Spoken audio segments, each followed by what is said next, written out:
Assalamualaikum, halo teman-teman.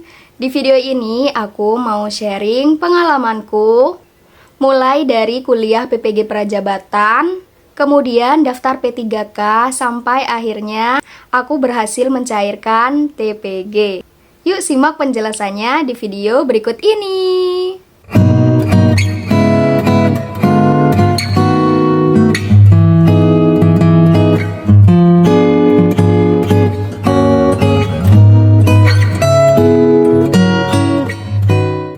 Nah, jadi teman-teman, ini videonya agak goyang-goyang ya, dan cahayanya mungkin kurang jelas karena lighting aku rusak, lama gak dipakai. Karena kalau teman-teman lihat di awal-awal aku konten itu isinya tentang membahas tentang PPG Prajabatan, mulai dari wawancara, pengerjaan tes substantif, UKPPG, dan lain sebagainya. Sampai akhirnya di videoku yang baru-baru ini aku membahas tentang P3K karena udah lama banget lulus PPG Prajabatan dan kebijakannya sekarang udah mulai berubah-ubah. Jadi udah beda ya PPG yang Prajabatan yang dulu sama yang sekarang. Kalau yang dulu kita ngerjainnya cuma di LMS saja, tapi yang sekarang itu ada ruang GTK juga sama kayak P3K. Jadi mungkin benar-benar dipersiapkan outputnya nanti bakalan lulusan PPG ini lanjutnya ke seleksi P3K. Oke, kita mulai aja videonya ke pembahasan beberapa tahun lalu. Jadi teman-teman, sebelum aku kuliah PPG Prajabatan dulu, aku itu sempat mengajar di salah satu sekolah negeri, sekolah SD negeri di Madura, tentunya di dekat rumahku. Nah, aku mengajar di sana itu selama kurang lebih 2 tahun. Jadi, di tahun pertama itu, aku menjadi guru pendamping karena wali kelasnya itu hampir purna tugas dan waktu itu sakit. Jadi, saat aku masuk ke sana, aku menggantikan beliau sementara di kelas 4. Kemudian, pada tahun kedua, aku menjadi wali kelas di kelas 3. Aku sempat ditawarin menjadi operator BOS. Karena operator BOS yang sebelumnya itu sudah diangkat menjadi P3K. Jadi beliau itu mau fokus mengajar di kelas saja. Kemudian operator BOS-nya mau dipasrahkan ke aku. Nah, waktu itu kan aku masih awam banget. Aku gak tahu operator BOS itu kerjanya kayak apa. Jadi ya manut-manut aja. Padahal sebenarnya kalau aku tanya ke teman-teman itu, jadi operator BOS itu berat banget tugasnya dan gak ada yang mau pegang. Pantesan guru-guru di sana tuh mau limpahin ke aku yang notabene-nya guru baru, yang masih muda, yang belum tahu apa-apa. Tapi sekalian buat tambah-tambahan honor sih, karena jadi honorer di sekolah negeri itu ya bayarannya teman-teman pasti tahu sendiri kan. Nah, tapi belum sempat serah terima jabatan jadi operator BOS itu, aku diajaklah ngobrol sama kepala sekolah. Nah, di situ rasanya kayak aduh, gak bisa nelen. Karena selama aku ngajar 2 tahun itu kan yang ditunggu dataku itu masuk ke Dapodik supaya nantinya bisa ikut P3K dan diangkat menjadi ASN. Nah, tapi ternyata teman-teman, Dapodiknya itu di cut off. Jadi percuma meskipun aku ngajar di sana mau beberapa tahun pun, tapi dataku itu gak masuk di Dapodik. Jadi percuma ya teman-teman, meskipun aku udah ngajar bertahun-tahun pun, kalau dataku gak masuk ke Dapodik itu, nantinya gak bisa ikut P3K. Kan sayang banget ya, padahal kita ngajar, nyari pengalaman di situ. Endingnya nanti pasti mau ikut seleksi ASN. Sebenarnya kalaupun aku mau menetap di sana, ya kepala sekolah itu gak masalah. Soalnya juga terbantu karena guru-guru di sana itu kebanyakan sudah sepuh. Jadi untuk mengaplikasikan teknologi itu masih agak susah ya teman-teman.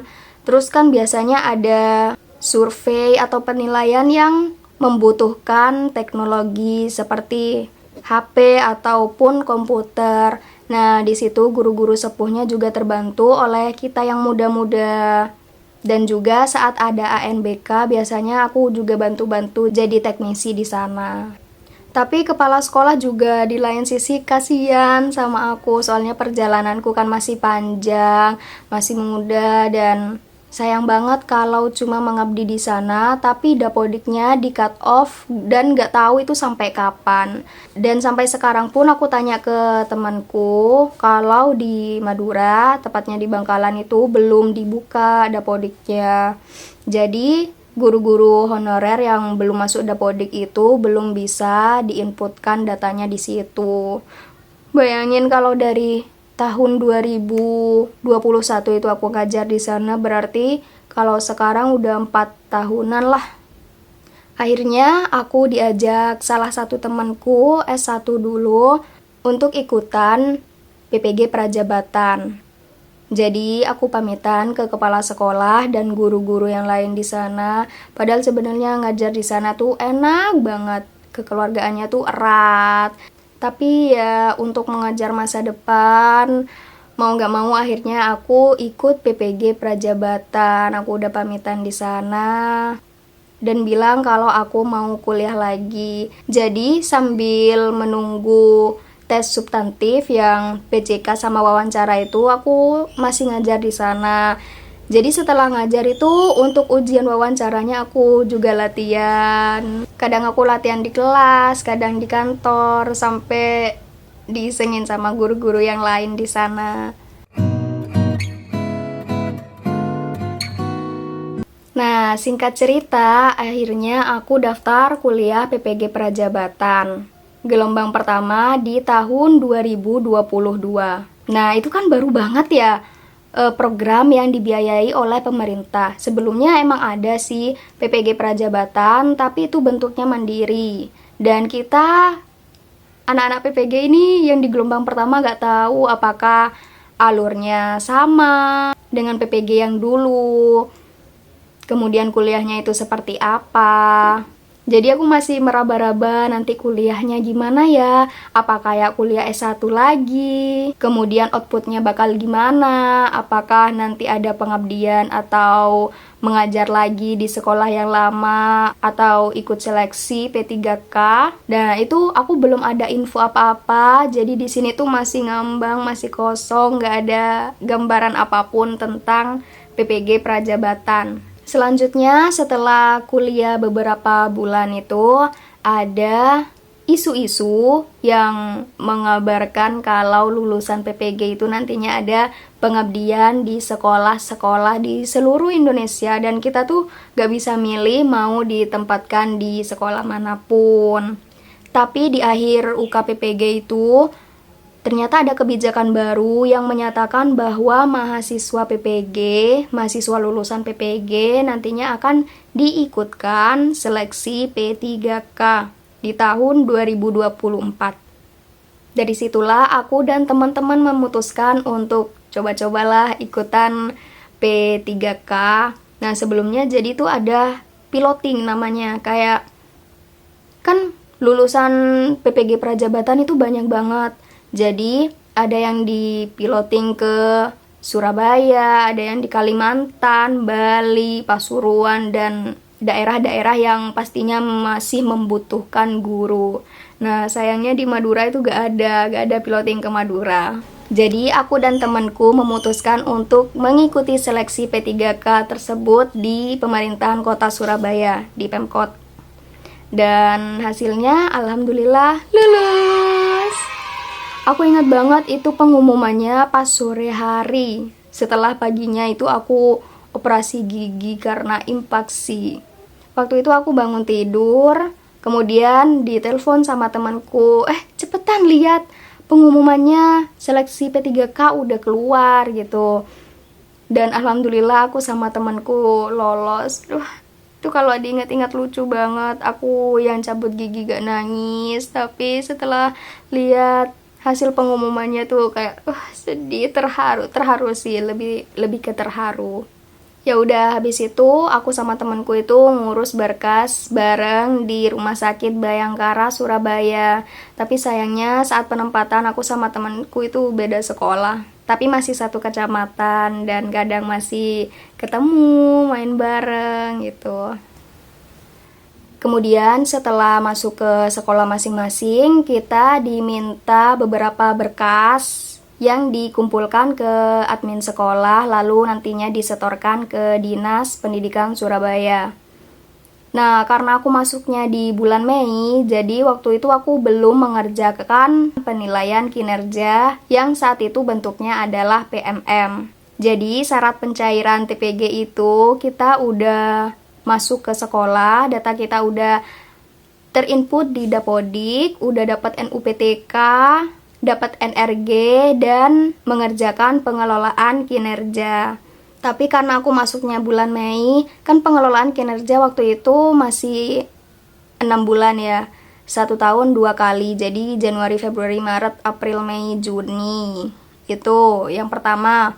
Kemudian pengelolaan kinerja kedua, Juli, Agustus, September, Oktober, November, sampai Desember. Nah, karena aku mepet banget masuknya di Mei, jadi ya udah aku mengerjakan pengelolaannya itu Juli sampai Desember. Nah, jadi teman-teman ada cerita yang sebenarnya bukan lucu ya, tapi kayak waktu itu tuh ada miskomunikasi antara aku, kepala sekolah, dan rekan-rekan kerja. Dan masalahnya gak bisa aku share di sini karena itu internal. Intinya waktu itu di Dinas Pendidikan Kota Surabaya memberikan informasi bahwa P3K baru yang lulusan PPG Prajabatan itu disuruh mengerjakan pengelolaan kinerja yang bulan Januari sampai Juli. Ya pokoknya masalahnya miskomunikasi tentang hal itu. Nanti kalau aku share di sini jadinya membuka aib. Tapi alhamdulillah bulan Desember tahun lalu itu akhirnya info GTK ku itu centang hijau, dan itu artinya aku bisa mencairkan TPG. Nah, TPG-nya itu bukan dibayarkan ke admin sekolah maupun bendahara. Jadi kita diminta menyetorkan rekening dan memverifikasi bahwa rekening itu betul milik kita. Jadi TPG-nya bisa langsung masuk ke rekening kita. Wah, itu rasanya kayak mimpi banget. Bayangin dulu yang masih honorer di sekolah SD, itu bayarannya gak sampai 500, dan sekarang bisa dapat pencairan TPG selama triwulan, itu nominalnya hampir 2 digit.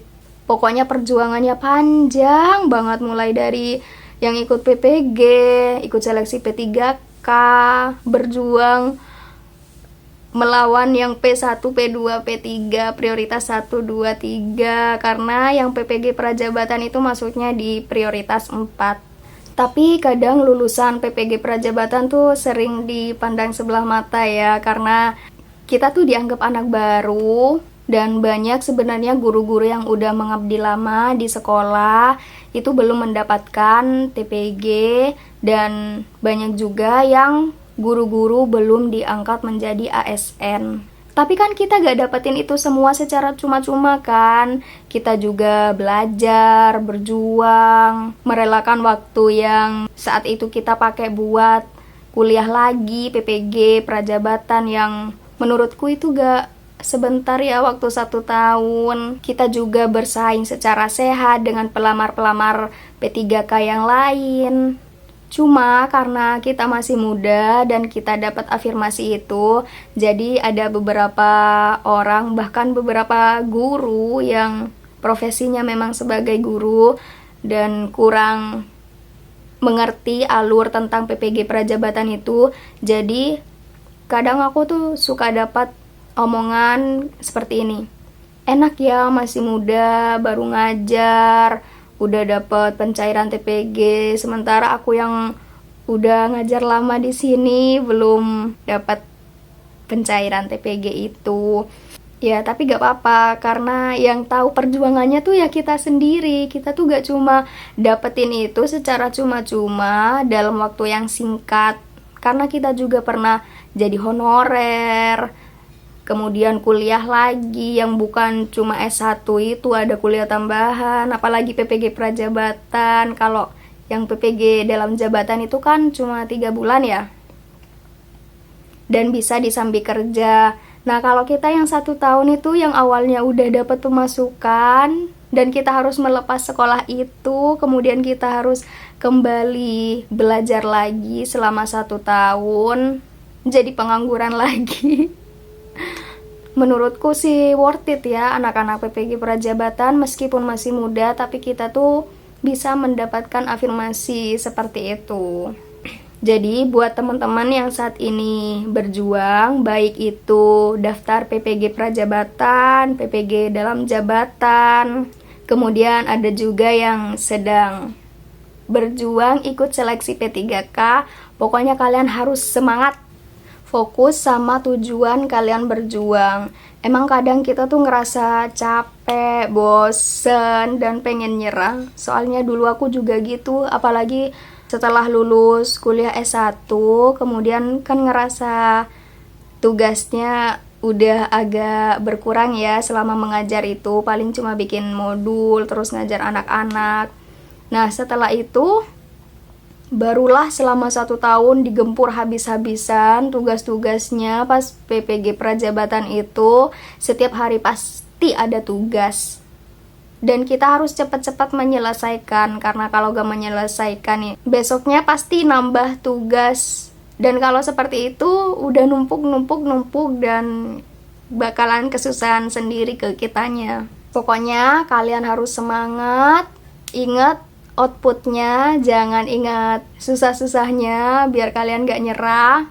Semoga usaha kalian terbayarkan dengan hasil yang diinginkan. Buat teman-teman yang mau sharing juga pengalamannya, boleh komen-komen di kolom komentar ya. Siapa tahu kita juga punya pengalaman yang sama, mulai berjuang dari honorer sampai sekarang udah lulus PPG Prajabatan dan lulus juga seleksi P3K. Oke teman-teman, segitu aja sharingnya. Makasih banyak udah dengerin ceritaku yang absurd ini. Semoga teman-teman bisa nyusul, PPG-nya lancar, P3K-nya lancar, dan cepat pencairan TPG pastinya. Oke, sampai di sini aja dulu. Jangan lupa like, comment, subscribe, dan share video ini ke teman-teman yang lain. See you next video. Bye-bye.